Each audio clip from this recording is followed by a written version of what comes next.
낙심하지 말고 기도하십시오라는 제목으로 제가 누가복음 18장 1절부터 8절의 말씀을 나누겠습니다. 우리는 이 본문의 주제를 기도하다가 낙심하지 말아야 하는 비유로 알고 있습니다. 그러시죠? 그리고 어떤 분은 심지어 이 주제가 기도하면 하나님이 마지못해 들어주시는 거라고 그렇게 믿는 분도 저는 보았습니다. 과연 예수님이 전달하고 싶으셨던 주제가 이런 것이었을까요? 저의 설교의 시작은 이런 질문에서 시작되었습니다. 먼저 예수님이 이 비유를 들려주시는 대상은 누구입니까? 제자들입니다. 누가복음 17장 20절에서 22절에 또 제자들에게 이르시되 라고 얘기했습니다. 그리고 18장 1절에 예수께서 그들에게 라고 했는데 이 그들에게를 영어 성경으로 보면 그의 제자들에게 라고 얘기했습니다. 17장은 바리새인들이 하나님의 나라가 어느 때 임하는지에 대해서 예수님께 물어오는 장면입니다. 예수님은 바리새인에게 간단하게 대답하시고는 아주 길게 소상하게 제자들에게 그 뜻을 설명해 주고 계십니다. 그 위에 나오는 비유니까 이 비유의 대상은 제자들이고 이 비유의 시점은 그때의 상황보다는 제자들이 앞으로의 삶을 살아가면서 예수님 없이 살아가면서 겪게 될 여러 가지 상황들에 대한 비유가 맞는 것이죠. 제자들에게 하시는 말씀이 바로 더 나아가서는 오늘 하늘에 계신 예수님을 바라보며 천국을 소망하는 오늘 저와 여러분에게 향한 주님의 말씀이라고 생각하시면 확실합니다. 우리는 이 땅을 살아가면서 크게 두 가지의 상황을 맞이하곤 합니다. 무엇과 무엇입니까? 그것은 기도해야 하는 상황과 낙심하는 상황입니다. 보통 이 비유를 1절을 보면서 기도하다가 낙심하지 말아야 하는 비유라고 생각합니다. 본문 1절에 기도와 낙심을 연결하는 단어가 우리는 and라고 써 있지만 헬라어로는 카이 이렇게 써 있습니다. 카이가 영어의 and와 똑같은 뜻이에요. 근데 이 카이는 대등 접속사입니다. 오늘 접속사가 2개 나오는데 첫 번째는 대등 접속사입니다. 그러니까 두 문장이 한쪽으로 영향을 주는 것이 아니라 대등하게 되어 있는 것이죠. 그러니까 이것을 해석할 때 기도하다가 낙심하지 마십시오라는 주제라고 해석하는 것은 옳지 않습니다. 그러니까 기도하다와 낙심하다가 각각 평범하게 서술되어 있는 것입니다. 그래서 원뜻에 가깝게 표현하려고 하면은 그 순서를 바꿔서 말하는 게 더 적절합니다. 그래서 낙심하지 마십시오. 그리고 기도하십시오라고 말해야 합니다. 그런데 1절에 항상이라는 단어가 써 있습니다. 항상. 그러니까 예수님이 보셨을 때 우리의 삶은 언제든지 낙심하는 상황에 처해 있을 수 있고 항상 기도해야 하는 상황에 놓여 있다는 것이죠. 여러분 그렇지 않으십니까? 감사합니다. 네, 감사합니다. 우리 주위에는 참 낙심할 일이 많습니다. 낙심은 무엇입니까?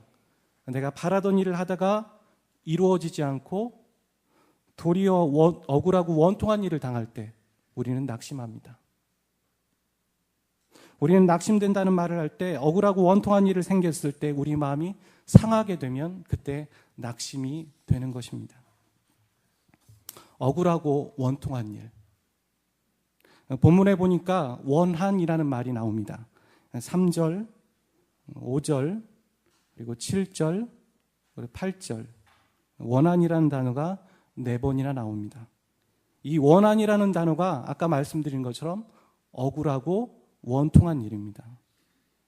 죄를 짓거나 여러분 잘못된 일을 여러분이 하고 계실 때 여러분이 억울하다, 원통하다라고 그렇게 말씀하십니까? 그러지 않죠. 그럴 때 낙심했다라고 말하지 않습니다. 물론 내가 죄 짓는 모습을 보고 낙심했다라고 얘기할 수 있지만 내가 죄를 지으면서 낙심했어. 내가 왜 더 많이 죄를 못 지었을까? 이렇게 말하는 사람은 없습니다.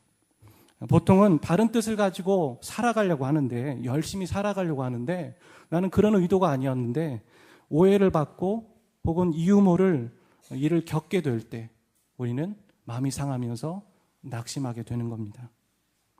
솔직히 우리가 살아가면서 그런 일을 한두 번 겪는 게 아니죠. 이제는 적응될 만한데 그런 일을 당할 때마다 항상 새롭습니다. 그리고 억울하고 원통해서 잠을 못 이룰 때도 있습니다. 눈물도 나오지 않는 그런 상황에 처해 있을 때도 있습니다. 그럼 어떤 일이 우리를 낙심하게 할까요? 생각을 해보았습니다. 말을 만들기보다 저의 주위에 있는 사람들과 많은 사람들을 보면서 생각하고 그분들이 처해 있는 상황들을 한번 나열해 보려고 합니다. 일상의 흔한 일 중에 하나는 뭐가 있을까요? 요즘 우리는 SNS가 활발하게 일반화되어 있습니다. 그래서 밥 먹기 전에도 사진 찍고 올리죠. 어디 가면서 고독을 씹으면서도 기차 안에서 사진을 찍어서 생존 보고를 SNS에 올리곤 합니다. 그런데 내가 올린 글과 사진이 다른 사람에게 시비거리가 될 때가 있습니다. 분명히 나는 선한 의도로 그냥 아무렇지도 않게 보고한 건데, 올린 건데, 소개한 건데 그것이 오히려 너만 거기 가냐? 이런 식으로 해서 시비거리가 될 때가 있더라는 것입니다. 우리 형제님들 가운데는 회사에서 프로젝트로 밤을 새우면서 이 일을 열심히 했는데 돌아오는 것이 격려보다는 질타일 때 우리는 낙심합니다. 전도 초청잔치를 기도로 열심히 준비했는데 제 얘기예요. VIP가 너무 적게 왔을 때 잠깐 낙심했습니다. 또는 세상의 의학이 혹은 자신에게 아니면 지인에게 불가능합니다 라고 선고할 때 우리는 낙심합니다. 가까운 지인 중에 참 성실하고 따뜻한 분인데 이유 모를 죽음을 맞이할 때 왜 그분이 죽었을까? 왜 소중한 생명을 그렇게 됐을까? 그럴 때 우리는 낙심하게 됩니다. 여기서 거론하고 말하는 것 외에 수많은 것들이 우리 안에 낙심이 됩니다. 분명히 잘하고 있고 옳게 하고 있다라고 생각했는데 결과는 내가 의도하지 않은 일을 겪게 될 때 우리는 마음이 상하면서 낙심하게 되는 것입니다. 그리고 우리는 이런 일에 우리 자신을 위로하곤 하죠. 괜찮아 성환아. 선한 의도에서 그런 거잖아. 잘 될 거야. 이렇게 말하지만 그리고 이제 적응이 될 만도 한데 항상 처음인 것 같습니다. 그래서 우리 삶은 넉넉지 않습니다. 아마 제자들도 예수님이 승천하신 후에 믿고 확신에 거하는 대로 복음을 편만하게 전했을 것입니다. 그리고 그들에게 돌아오는 큰 열매를 보면서 참 기쁘고 감사하고 위로가 되었을 것입니다. 하지만 그들은 항상 핍박과 순교의 위협에 그들이 놓여 있었습니다. 그리고 죽음의 문턱 앞에서 죽음을 항상 느끼며 사는 삶을 여러분 한번 생각해 보십시오. 자연스레 낙심이 됩니다. 이 낙심이라는 단어는 원어로 보았을 때 봉헌하다라는 뜻이 있어요. 봉헌하다. 여러분 헌금을 드리다 할 때 봉헌 기도 그런 얘기 하지 않습니까? 봉헌은 어떤 물건을 내 것이라고 생각하지 않고 드리는 겁니다. 드리는 거. 그러니까 낙심이라는 말은 무슨 뜻이냐면 이건 내 능력 밖이야. 포기야. 기부, 포기다라는 얘기죠. 정말 우리는 매일매일 우리의 능력 밖의를 경험하고 있습니다. 그리고 우리의 무능을 우리는 뼈저리 느낍니다. 저도 예수님을 전하면서 새사랑에서 복음을 전하지만 돌아오지 않고 회심하지 않는 사람들을 보면서 내 능력 밖이구나. 참 내가 할 수 있는 게 없구나라는 생각들을 많이 합니다. 예수님은 우리가 이 땅에서 이런 삶을 사는 것을 이미 알고 계셨습니다. 그렇게 살 것을 알고 계셨습니다. 그리고 낙심하지 말라고 하시는 겁니다. 혹시 지금 이런 일을 겪고 계신 분이 여기 계십니까?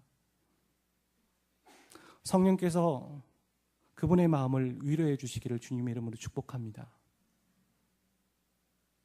그리고 다음으로 우리는 어떤 삶에 놓여 있습니까? 낙심하는 일과 함께 기도할 일이 많습니다. 낙심할 일이 많아서 기도도 하고 그냥 우리 삶 자체가 기도할 일입니다. 요즘 기도하려고 무릎을 꿇으면 기도할 일이 너무 많다는 생각이 듭니다. 여러분도 그렇지 않으십니까? 기도란 무엇일까요? 쉽게는 하나님과의 대화입니다. 그리고 다르게는 호흡이라고도 얘기하죠. 호흡. 호흡이 들숨과 날숨으로 구분되어 있고 구성되어 있는 것처럼 우리는 들이마시듯 주의 음성을 듣고 내뱉듯 하나님께 말하는 것이죠. 그래서 기도는 이런 것을 포괄하는 단어로 저는 관계라고 생각합니다. 관계. 하나님과 친밀한 관계를 맺는 것. 그래서 기도는 의무가 아니에요. 기도는 특권입니다. 아멘. 아무나 하나님과 대화하지 못합니다. 아무나 하나님을 만나지도 못합니다. 왕이 아무나 만나줍니까? 대통령이 아무나 만나줍니까? 아니죠. 왕을 만나는 사람은 이미 특권을 누리고 있는 것입니다. 저와 여러분이 이미 특권을 누리는 자이심을 믿습니다. 그리고 좀 더 기도 생활을 하는 분들에게는 이런 표현이 기도의 정의에 적절할 것입니다. 기도는 내 뜻을 내려놓고 하나님의 뜻에 맞추는 것. 내 뜻을 내려놓고 하나님의 뜻에 맞추는 것. 우리 인생에 도무지 하나님의 뜻이 어디 있는지 몰라서 기도할 때가 너무나 많습니다. 저도 오래전부터 기도하고 있는 제목이 있습니다. 아직도 하나님의 뜻을 모르겠습니다. 여전히 기도합니다. 여기서도 하나님의 음성을 들었다, 저기서도 하나님의 음성을 들었다 하지만 둘 다 하나님의 음성이 아닌 것 같아 혼란스러울 때가 많습니다. 정말 하나님의 뜻은 여러분 어디에 있을까요?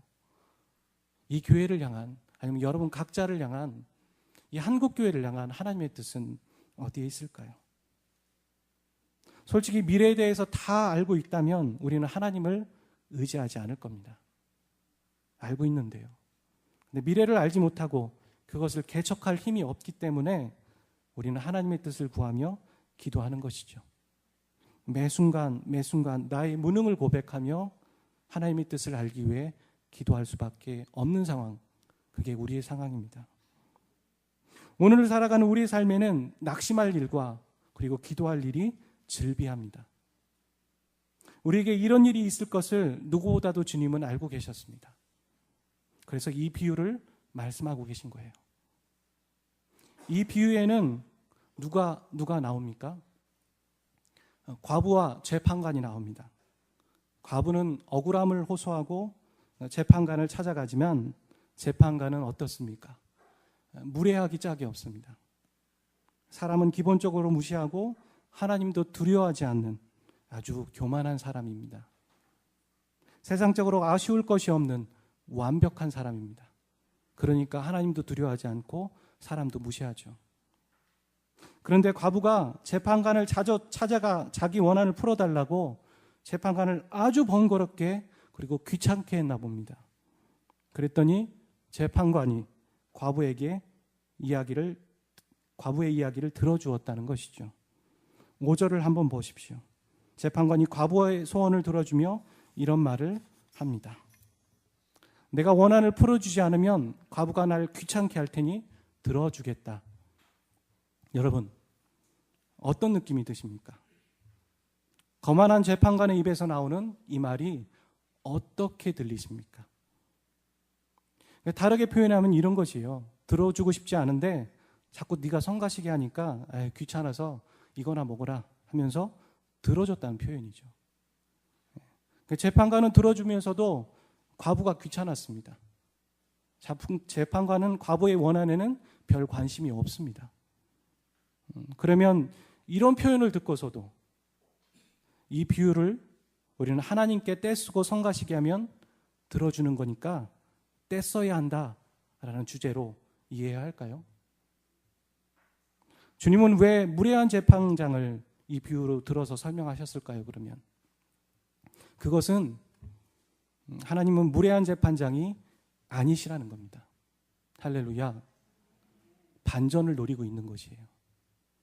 실제로 여기에 헬라어로 보면 7절에 하물며 하나님 이렇게 써 있죠. 하물며 하나님께. 화면 한번 보여주시겠어요?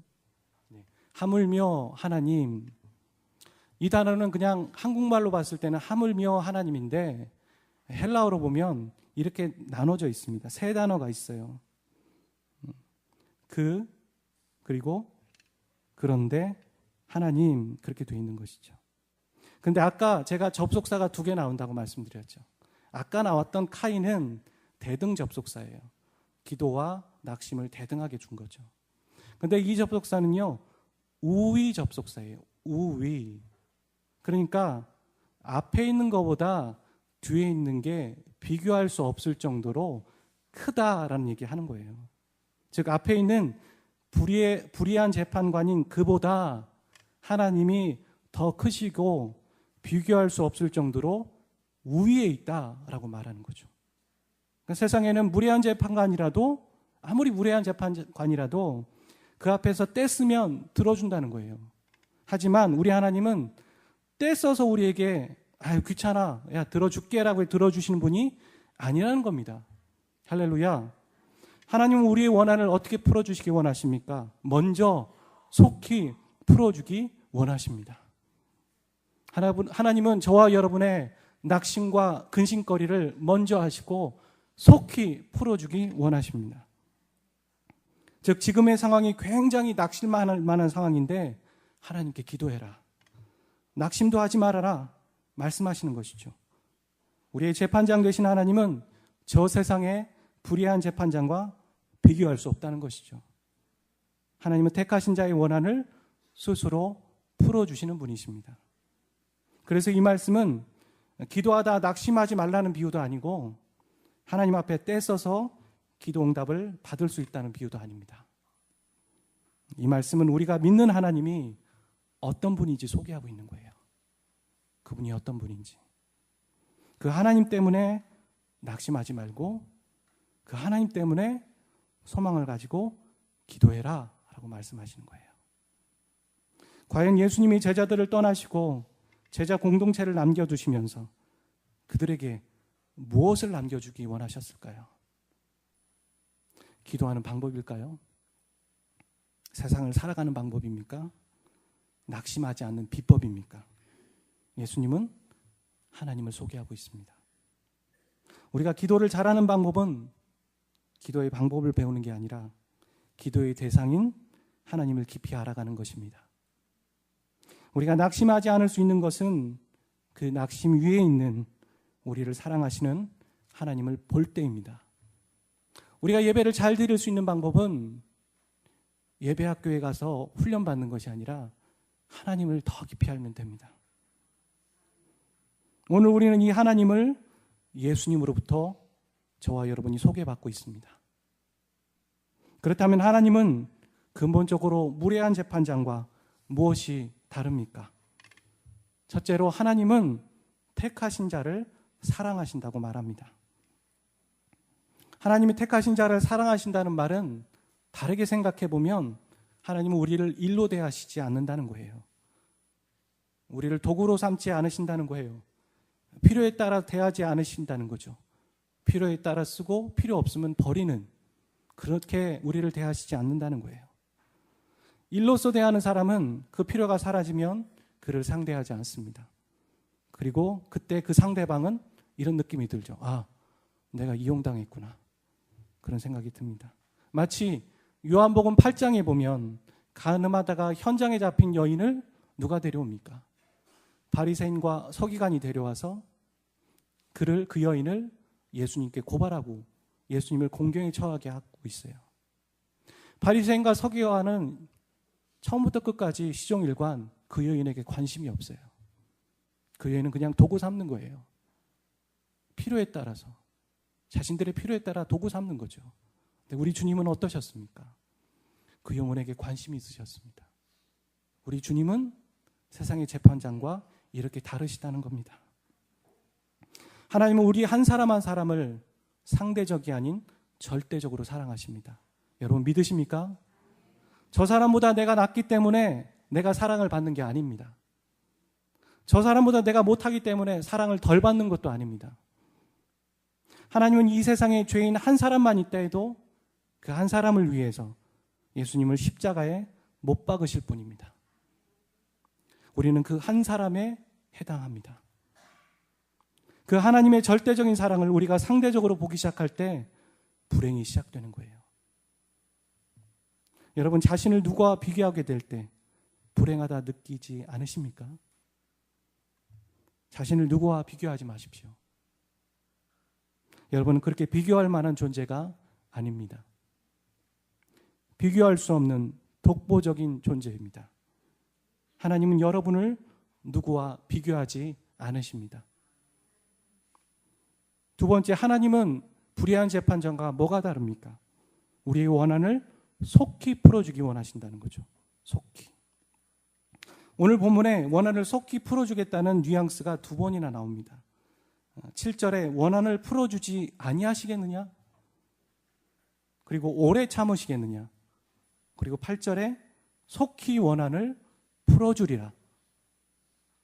예수님은 속히라는 의미를 두 번이나 사용하시면서 오래 참지 않겠다라고 말씀하십니다. 여러분, 낙심하지 마십시오. 하나님이 우리를 사랑하고 계시기 때문입니다.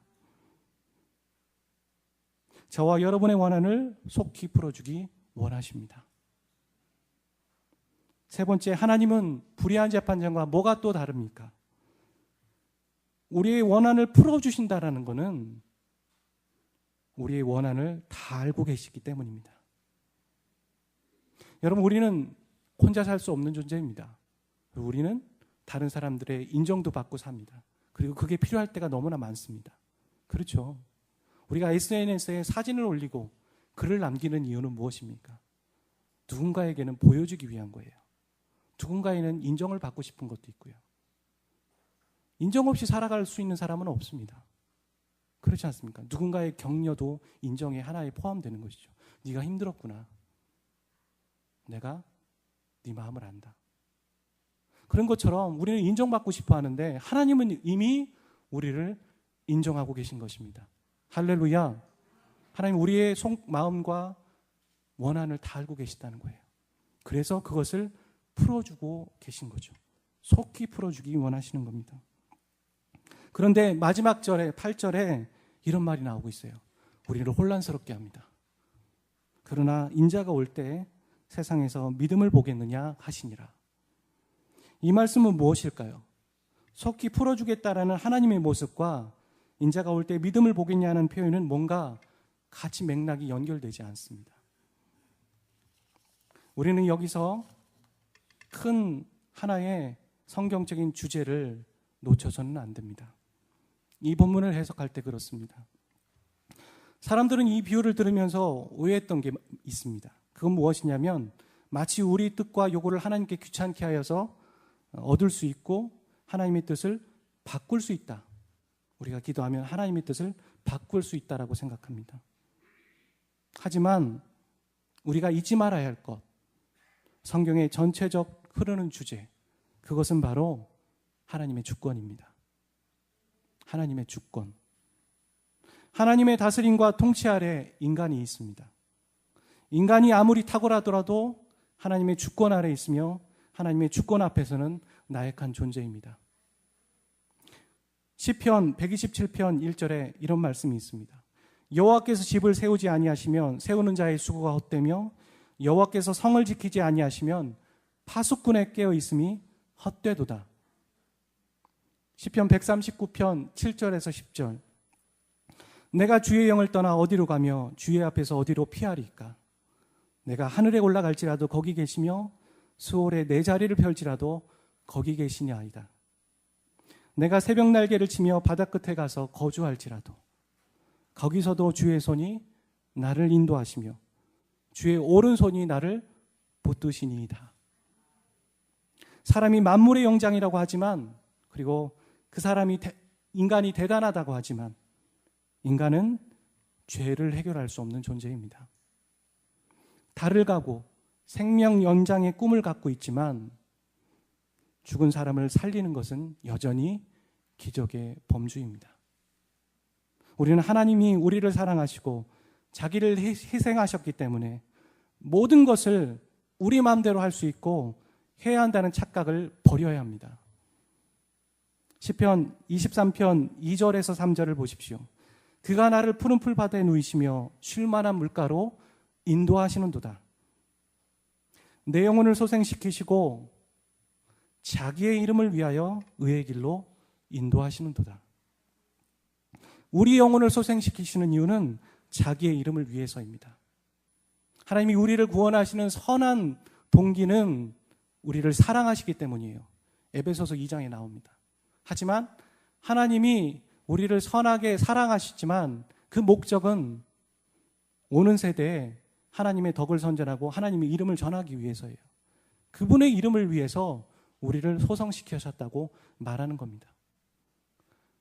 저와 여러분이 우리를 사랑하셔서 나를 구원하셨어 라고 믿는다면 그 구원은 하나님의 구원을 50% 이해하고 계신 거예요. 우리는 가서 전하고 주님의 사랑을 전할 자로 부름을 받았다는 것이죠. 이사야 43장 21절에 이런 말씀이 있습니다.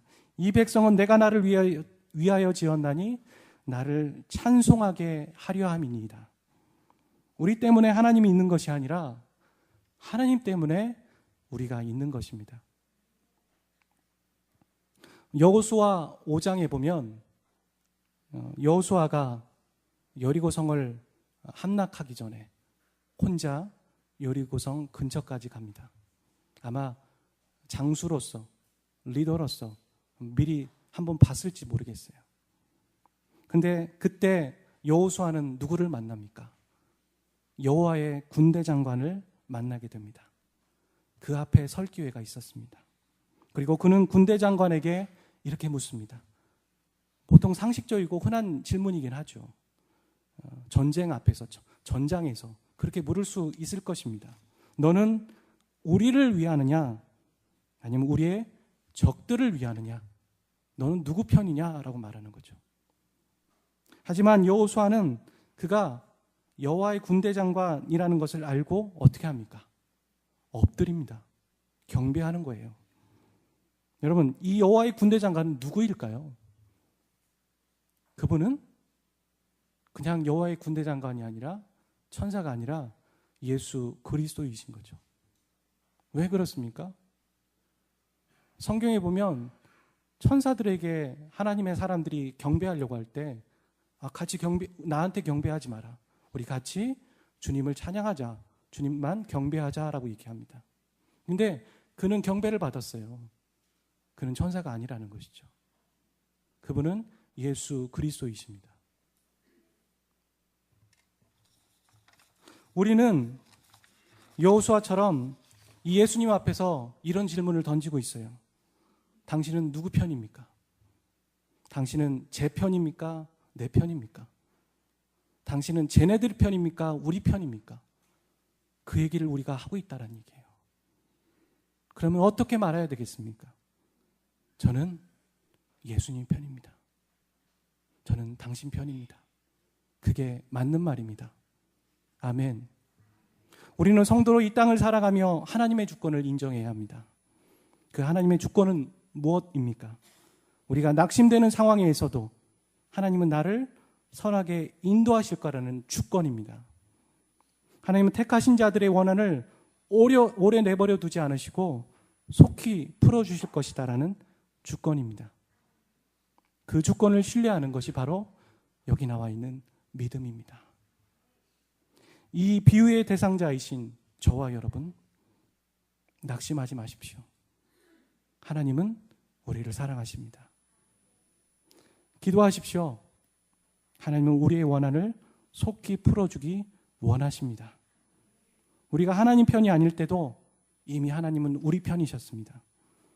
이제 우리도 하나님의 때를 기다리며 믿음을 가지고 그분의 편이 됩시다.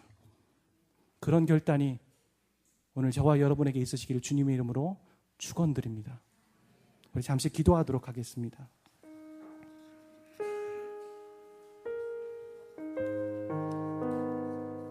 우리 눈을 감고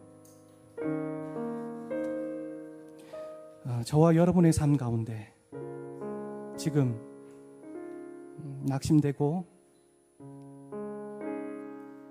어려운 일이 있으십니까?